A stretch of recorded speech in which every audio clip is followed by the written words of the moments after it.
경고. 군용 소프트웨어 탐지 1급 기밀 취급 허가가 필요합니다. 암호 코드가 필요합니다. 30초 안에 입력하십시오. 보안 코드 해제. 멜론 마스크의 무기 브리핑을 시작하겠습니다. 통신이 들어옵니다. 만우절인데 그냥 넘어가면 재미없죠. 이번에는 조금 색다른 국산차를 준비해봤습니다. 어쩌면 동명의 국산 대형 세단보다 더 많은 구독자분들이 타보셨을 오늘의 주인공. 독일 경쟁차를 압도하는 가성비로 무장해 화력 덕후 대한민국 국방부는 물론 글로벌 무기 시장까지 사로잡았던 이번 시간에는 국산 독자 개발 자주포 한화 K9에 대해 알아보겠습니다.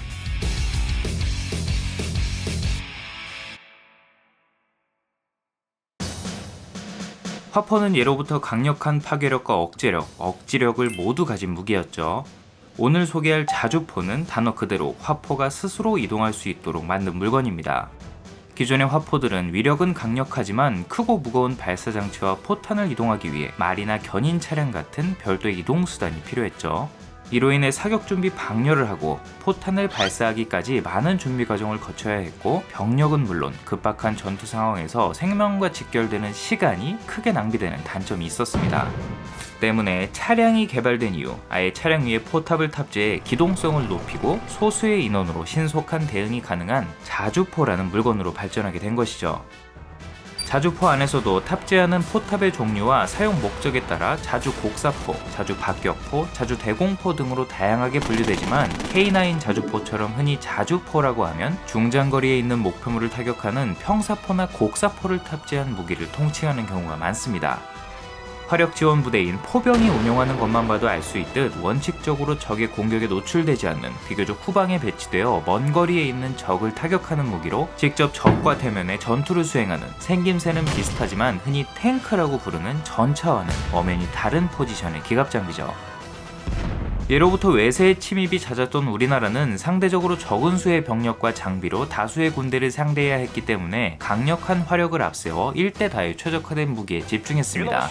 특히 쳐들어오는 적을 막는 방어에 초점을 맞춘 전투가 많았고 화포의 후손인 자주포는 그런 우리나라의 안성맞춤인 공격 및 방어 수단이었어요.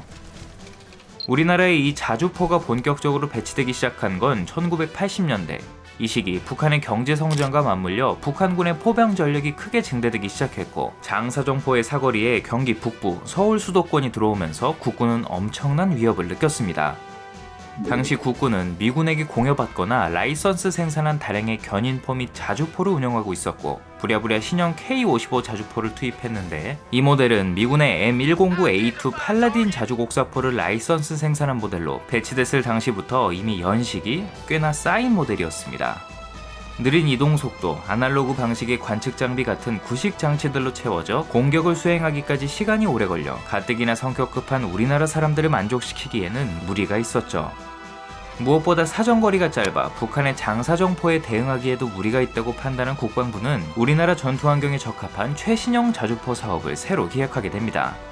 이렇게 1989년 국방과학연구소와 현재 한화 에어로스페이스의 전신인 삼성항공산업의 주도로 XK9으로 명명된 독자개발 자주포 프로젝트가 시작됐고 국내 여러 기업이 개발에 참여해 10년 후인 1998년 드디어 우리 국군이 간절히 원하던 최신형 자주포의 양산형 모델이 그 모습을 드러냈죠.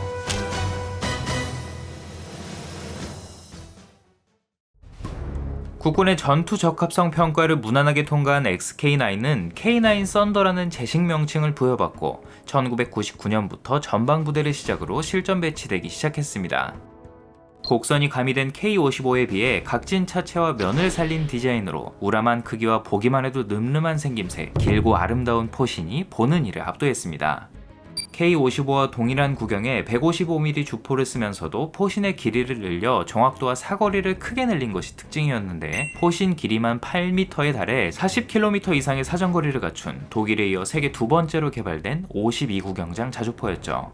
사거리 연장용 특수포탄을 사용하면 최대 사거리 54km라는 어마어마한 거리까지 타격할 수 있었고 우리 영토 내에서 북한의 장사정포대와 주요 군사시설을 충분히 타격할 수 있는 성능이었어요. 1분당 최대 6발을 발사할 수 있는 연사속도 역시 돋보였죠. 또 TOT 사격 능력을 확보한 것도 빼놓을 수 없는 강점이었습니다. 수십 발의 포탄이 동시에 날아가며 하늘을 찢는 소리는 그야말로 공포가 따로 없죠. 포병부대에 계셨던 분들은 아실 거예요. 운용 인원은 5명을 기본으로 특히 자동화된 사격 통제 장치와 반자동 장전 장치 등 사격에 필요한 대부분의 과정이 자동으로 이루어져 아날로그 관측 장비가 필요했던 기존 K-55에 비해 운용 편의성이 크게 증대된 것이 특징이었는데, 차체 하단에 반동을 견뎌낼 스페이드를 설치해야 했던 K-55와 달리 차체 무게만으로도 사격 시 반동을 안전하게 견뎌낼 수 있었고, 현대식 무기와 재래식 무기를 가르는 분기점인 네트워크 기능까지 충실하게 갖춰 유무선 연결을 통해 타겟 정보를 전송받아 공격할 수 있게 했습니다.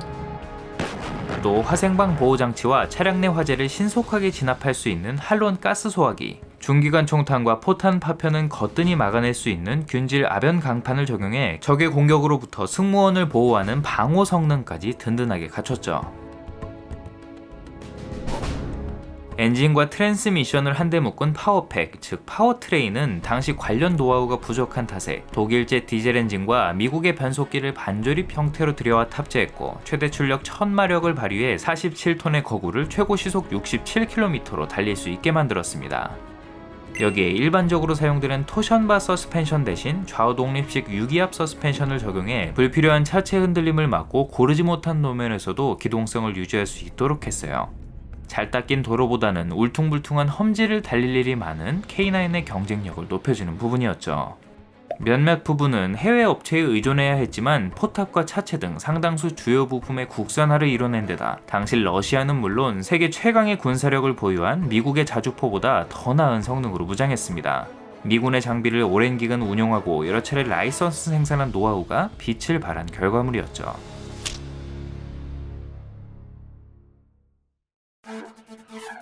든든한 조력자도 있었습니다. 바로 K10 탄약 운반 장갑차인데요.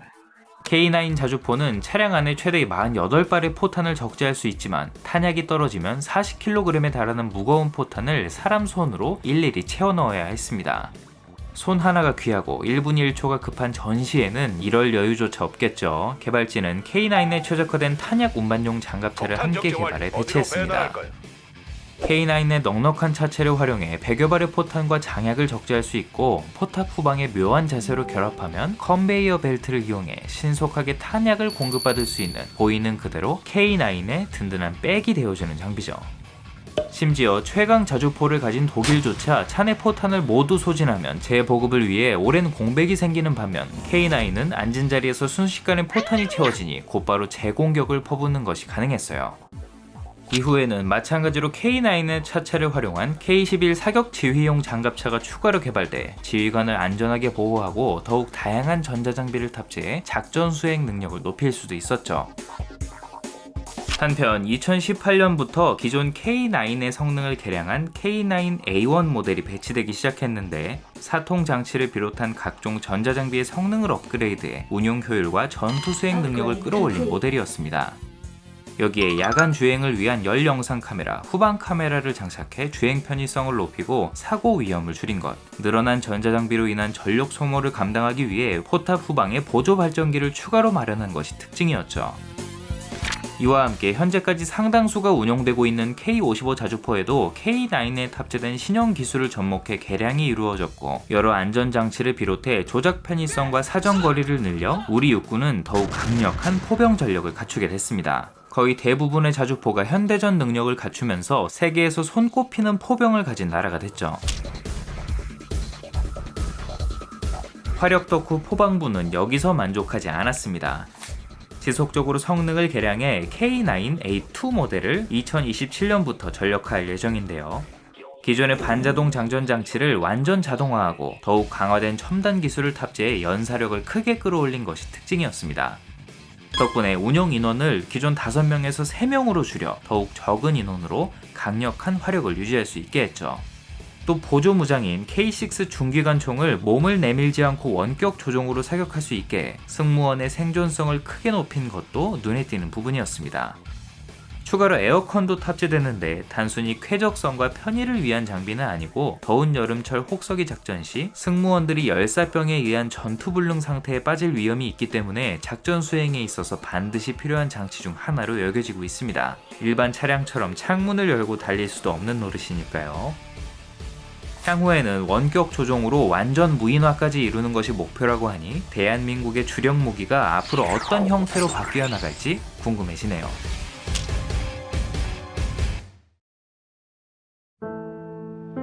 기대한 만큼 좋은 성능으로 만들어진 K9 자주포의 첫 실전 기록은 2010년 발발한 연평도 포격전이었습니다. 당시 해병대 소속 K9 자주포가 맞서 싸웠는데 직전 이루어진 훈련으로 차량 내 적재된 포탄을 모두 소진한 악조건에도 풀고 신속한 대응에 나서 북한군 진지를 정밀 타격하고 더 이상의 확전을 막는 맹활약을 펼쳤습니다. 예상치 못한 도발로 민간 피해와 해병대원 2명이 전사하는 큰 희생을 치렀지만 장병들이 고스란히 위험에 노출되는 견인포였다면 이런 신속한 대응이 어려웠을 것이고 자칫 더 큰 피해로 이어질 뻔한 상황이었기 때문에 이 사건을 계기로 국방부에서 K9을 추가 도입하고 전방 배치 물량을 늘리는 등 만반의 준비를 갖추기도 했습니다. 우리나라 국민들의 국방의식에도 다시 한번 긴장감을 불어넣었던 커다란 사건이었어요. 지난 2017년에는 사격훈련 도중 차량 한 대의 내부에서 장약이 폭발해 국군 장병 3명이 숨지고 4명이 크게 다치는 가슴 아픈 사건이 발생하기도 했죠.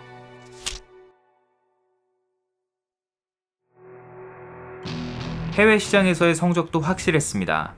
K9은 개발 단계부터 서방 무기와의 호환성을 높여 설계됐고 작전 지역 대부분이 산악 지형인데다 여름에는 뜨거운 태양빛이, 겨울에는 혹독한 한파가 몰아치는 한반도의 야전을 위해 개발된 만큼 전 세계 어디에 갖다 놔도 제 성능을 발휘할 수 있었기 때문이었죠.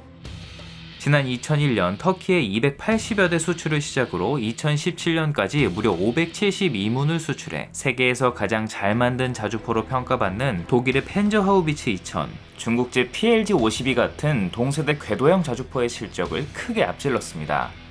이 밖에 인도, 노르웨이, 호주 등에 수출됐고 핀란드, 에스토니아 등 일부 유럽 국가에서도 국내에서 사용하던 K9까지 중고로 업어가는 등 그냥 잘 팔리는 수준이 아니라 전 세계 자주포 시장 절반을 차지하고 있을 정도예요. 배치된 물량만 해도 현재 세계 7개 국가에 1,800여 대가 넘죠.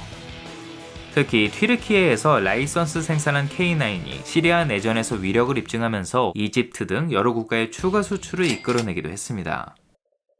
물론 독일제 PZH 자주포가 K9보다 전반적인 성능은 더 뛰어났지만 K9 역시 전세계 어디에 갖다 놔도 꿀리지 않는 성능을 갖췄고 무엇보다 가격 경쟁력이 돋보였어요. 좋은 건 알겠는데 가격이 터무니없이 비싼 독일제 자주포 한 문이면 K9 자주포를 그것도 K10 탄약 운반 장갑차를 포함해 2세트나 드릴 정도였으니 넉넉하게 사고 남는 돈으로 포탄도 사고 기름도 넣을 수 있는 셈이었죠. 시즈 탱크만 미친듯이 뽑는 팩토리 국방부 덕분에 빵빵한 내수 시장으로 규모의 경제를 통해 생산 단가를 낮출 수 있었던 게 호재로 작용했습니다. 여기에 자주포는 특성상 일반적인 MBT, 즉 주력 전차와는 다르게 공격보다는 지원 사격과 방어에 초점이 맞춰진 무기이기 때문에 도입에 적극적이며 주변 군사국으로부터 눈치를 덜 볼 수 있다는 장점이 있다고 하네요. 최근에도 수조 원에 달하는 계약을 따냈으니 앞으로도 K9의 해외 실적은 청신호가 유지될 것으로 보입니다.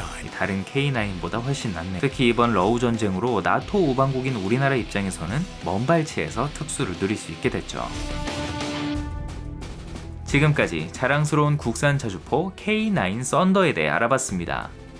정밀한 타격 능력과 강한 파괴력은 물론 신속한 대응 능력까지 갖춰 지금도 이 K9 자주포는 우리나라를 수호하는 국군의 주력 무기 체계로 북한군이 가장 두려워하는 무기 중 하나로 활약하고 있습니다.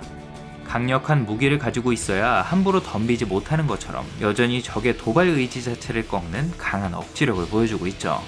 특히 우리나라가 세계 주요 무기 수출국 6위의 이름을 올리는데도 이 K9이 가장 큰 활약을 했는데 스스로를 지킬 힘조차 없어 타국의 도움을 받아야만 했던 나라가 이제는 최신 무기 체계를 갖추고 반대로 무기를 팔아 세계 무기 수출국 상위권에 자리한 것은 굉장히 뜻깊은 일이라고 할 수 있죠.